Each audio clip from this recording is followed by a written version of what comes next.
afternoon, everyone, and welcome. I'm Serena Jennings, and I'm a member of St. Paul's Baptist Church. For my senior project at Towson University, I'm educating different audiences on the COVID-19 vaccine.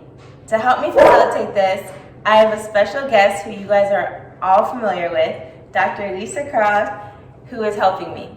We're so excited that you guys are tuning into our COVID-19 discussion, and we hope to educate you guys on the different vaccines currently available, educate you on common myths surrounding the vaccine, and we hope that you leave with comforting knowledge on the vaccine.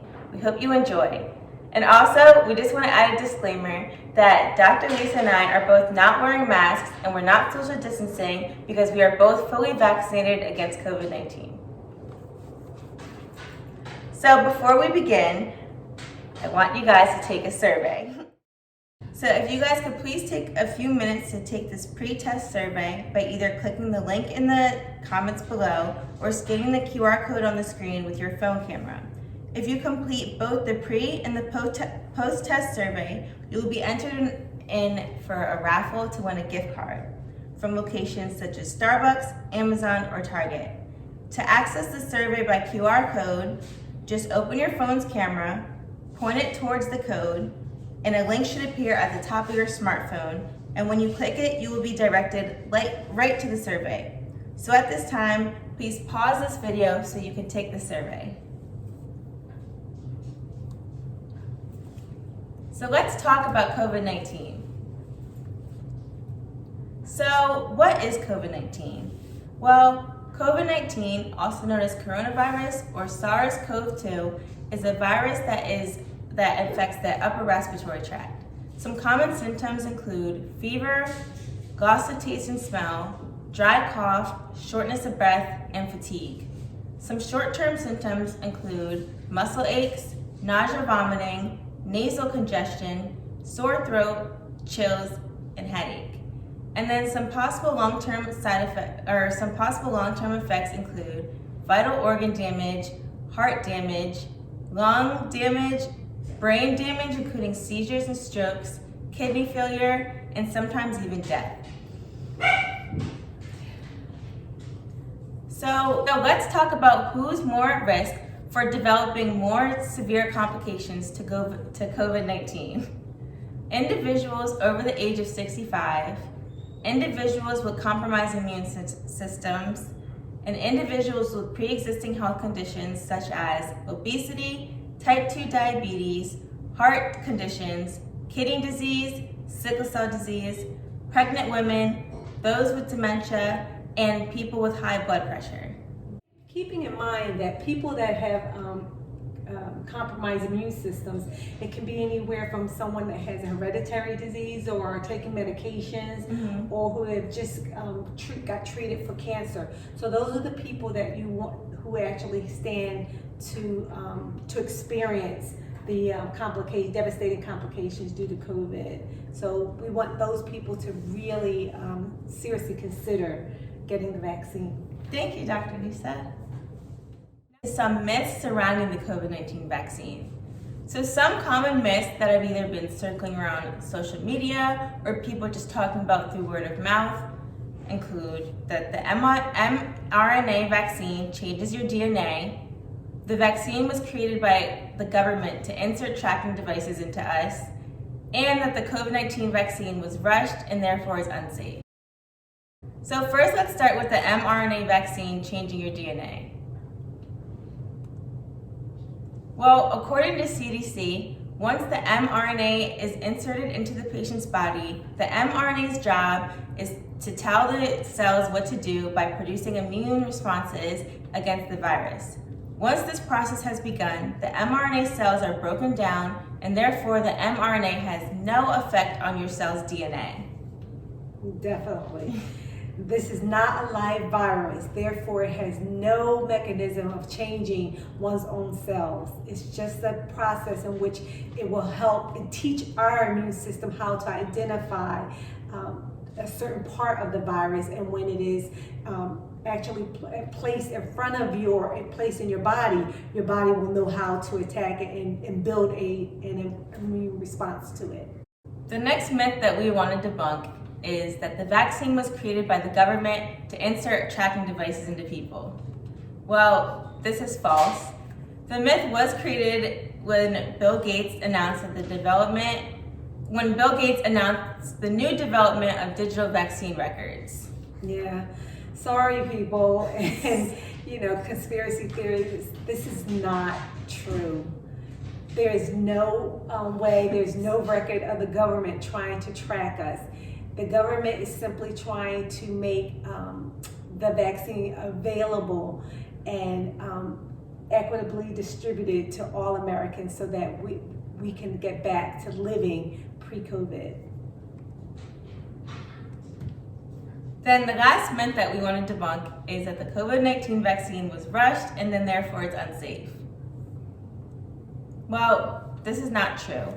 So the COVID-19 vaccine was spread so rapidly around the world that the vaccine was produced very quickly with the help of abundant funding and the emergency authorization approved by the FDA. The vaccine was thoroughly tested and studied before it was made available to the public. So yes, the COVID vaccine was rushed so that the public could have access to it faster, but it is not unsafe by any means. Yeah, we want to be careful with the term rush because everything that is needed to make sure that a vaccine is safe and efficacious has and was done with this particular vaccine. And which the thing that made it available sooner rather than later is because a lot of times when vaccines are developed, there's a lot of fluff that goes along with that. But in this particular case, all that fluff was left out and we were just provided with the meat, and that's what we have now presented to us today with the COVID vaccine. Exactly. So we're going to talk a little bit more as to why the vaccine wasn't rushed. So years of research has gone into studying other forms of coronaviruses such as SARS and MERS. The funding for the COVID-19 vaccine was made available as the whole world has been affected by the pandemic, so it received a lot of funding, unlike some other vaccines. And also, the widespread transmission of COVID-19 made faster trials. Yeah. Another important topic surrounding the COVID-19 vaccine is how to increase minority trust in regards to the vaccine. So one way that can be done is ensuring clinics in low-income and heavily populated minority areas are ready to distribute the vaccines equitably. Yeah. So this is really important for the communities of color because we, based on our history with the health community, has not always received equitable and fair treatment. Particularly in the Black community, we have a history of just the health community misusing their authority and their knowledge of certain conditions. For example, the Tuskegee trial, as well as Henrietta Lacks. And so we do have a history of some mistrust with that community. But we want to first acknowledge that it's there, but we also want to begin to move past that and to ensure the community of color, especially the Black community, that in this particular case, there has been every effort and continues to be effort made to make sure that this vaccine is provided equitably and is distributed fairly across all. That we pause here to acknowledge that it is indeed a serious matter in the communities of color when it comes to trusting the health community. But in this particular case, we want people of color to know that we had a seat at the table and decisions were made with us in mind, and it included a very diverse group of people from all demographics, giving their input and looking at their vulnerabilities as it pertains to different criteria and different conditions. So we actually have been on the forefront and in the forefront minds of those who are developing and leading in this endeavor with the vaccine. And Dr. Lisa makes really great points on that. And another way that we can increase minority trust is by increasing partnerships with community members and staples to help inform the community members on the vaccines and just informing the public on the truth and not the myths, just kind of like how we're doing now. Yeah. Learn about the actual vaccines that are available for consumer use right now. So first, we're going to talk about the Pfizer/BioNTech vaccine. This is a 2-shot vaccine taken 21 days apart. The first dose is 92.6% effective 14 days after receiving it, and the Pfizer vaccine is 94.8% effective at preventing COVID-19 2 weeks after the second dose. Next is the Moderna vaccine. This is also a 2-shot dose vaccine taken 28 days apart. It is 92% effective 2 weeks after receiving the first dose and 94.1% effective 2 weeks after receiving the second dose. The last vaccine that is available currently for consumer use is the Johnson & Johnson/Janssen vaccine. This is a 1-shot dose vaccine, and it is 66.3% effective at preventing COVID-19. 2 weeks after you receive it. So the good news is that the vaccine is definitely is a tool to be used to help protect us further from COVID-19. But let's not forget that even though you're vaccinated, you are still recommended to use social distancing, Yes. masks, and hand washing. So while we may not be doing that today in our home, out in public, we are definitely using our masks and social distancing, right? Yes, 100%. Let's talk about how the COVID-19 vaccine compares to other vaccines that we have probably all received at one point in our lives. So the standard flu shot is a 1-shot vaccine, and there's 2 versions. One for those who are 65 years and older, and the other one for those who are 65 years and younger. The vaccine is intended for those who are 6 months and older, and the flu shot efficacy ranges from between 40 and 60%. So this is a lot lower than the COVID-19 vaccines that are available. Yeah, and yet we get those vaccines all the time, and we think that the protection is great, and the COVID vaccine is showing greater efficacy than the normal vaccines we typically get. Yes. Another vaccine that a lot of people have received is the measles, mumps, and rubella vaccine. So this, similar to the COVID vaccines, is a 2-dose vaccine taken 28 days apart. It is generally given between the ages of 12 and 15 months old, but an individual can receive the vaccine at any point in their life. And the MMR vaccine is 93% effective against preventing measles, 78% effective at preventing mumps, and 97% effective at preventing rubella. So this efficacy is similar to those in range of the COVID-19 vaccine. And if you think about it, we all probably have received the MMR vaccine, and you don't really hear people getting measles, mumps, or rubella too often. Yeah, it's pretty extinct at this point thanks to vaccinations. The vaccine that is still in phase 3 of trial is the Novavax vaccine. So there's not that much information on it, but once it is released, there will be plenty of information on it, and you guys should go and check it out, read about it, and learn about it, because maybe that vaccine will be the right one for you. So with all the COVID-19 vaccines, they all have similar side effects, beginning with the common side effects, which include pain and swelling at the injection site, fever, chills, fatigue, and headache.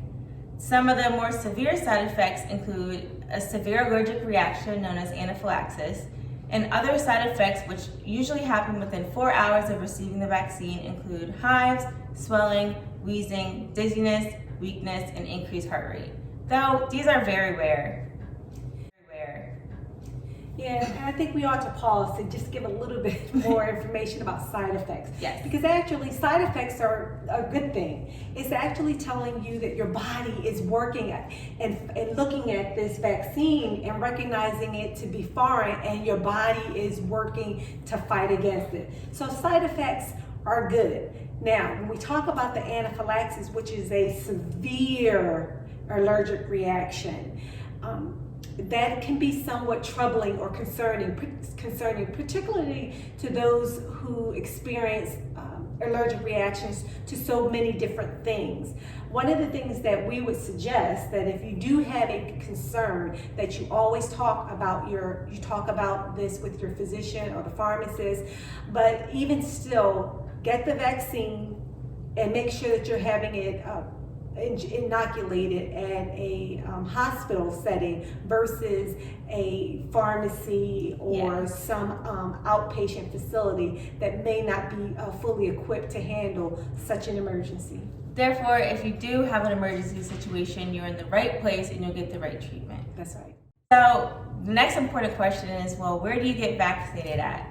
Well, currently, pharmacies such as Giant, CVS, Walgreens, and Rite Aid are currently vaccinating people, usually per appointment, so you should definitely call or contact your local pharmacy before you go in there ready to get your vaccine. Hospitals and clinics are also vaccinated individuals, as well as local health departments.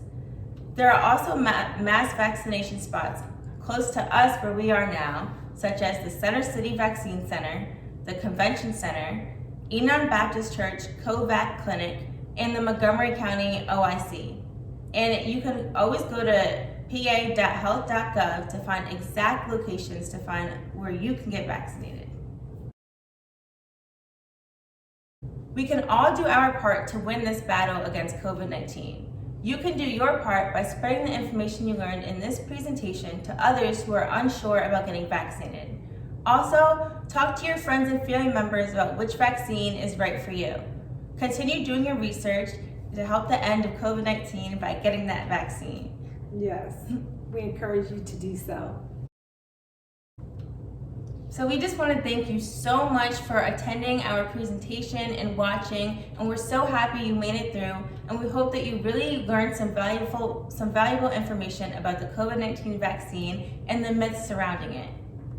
But before you go, as mentioned earlier, there is a post-test survey. So this survey will really help me understand how effective my presentation was in teaching you guys about the COVID-19 vaccine. So if you could just take the survey the same way you did in the beginning, that will really help me for my senior project. Also, individuals who complete both surveys will be entered into a drawing to win a gift card. And Dr. Lisa completed her survey, and she did it in under 2 minutes. And you can pause this video and take it. Thank you so much for attending.